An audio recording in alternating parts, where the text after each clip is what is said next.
Friends WhatsApp. এতদিন ভাবতাম যে চৌরাস্তা জায়গাটা কেমন কেমন কেমন আজকে চৌরাস্তা আসলাম। এই যে দেখেন চৌরাস্তা ব্রিজে আছি এখন। ব্রিজটা দেখুন, ব্রিজটা মোটামুটি অনেক পুরনো, তো তাই রং টং উঠে গেছে। দেখুন দৃশ্যটা দেখুন শুধু, just wow, looking just wow, অনেক সুন্দর। এই যে আমার গাড়ি নিয়ে আসলাম। লোকে বলে যে রাস্তা নাকি অনেক খারাপ, কিন্তু আমি দেখি আমাদের এখানে যে মহিষখাল থেকে গোলগা যাওয়ার যে রাস্তায়, ওই রাস্তা থেকে এটা অনেকটা ভালো। দেখুন জাস্ট লুকিং ওয়াও, ক্যামেরার মধ্যে এত ভালোভাবে আসতেছে না, কিন্তু রাস্তা অনেক সুন্দর। এই যে সামনে আমার বন্ধু, এই বন্ধুকে নিয়ে আসলাম রূপতন। জি, আসসালামু আলাইকুম। কেমন আছেন আপনারা সবাই? আশা করি ভালো আছেন। আসলে আমরা ভালো আছি। আমরা আছি এখন বর্তমানে চৌরাস্তা ব্রিজে, যেটা চৌরাস্তা 2 বলা হয়। বর্তমানে আমরা এখানে আছি। আসলে আমরা যাবো মধ্যনগর। আসলে মধ্যনগর যাওয়ার রাস্তাটা হলো এদিকে, এদিকে মধ্যনগর যাওয়ার রাস্তাটা। এই যে এদিকে রাস্তা, এদিকে যাওয়া যাবে না, কারণ আমাদের তো অনেক পানি হয়ে গেছে।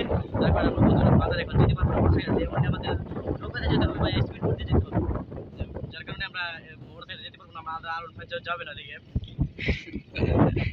আসলে এখন আমরা আছি পদ্মা সেতুর উপরে। দেখুন এই যে স্পিড বোট যাচ্ছে, স্পিড বোট।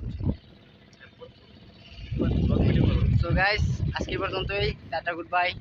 নেক্সট আপডেট আমি আপনাদেরকে জানাবো।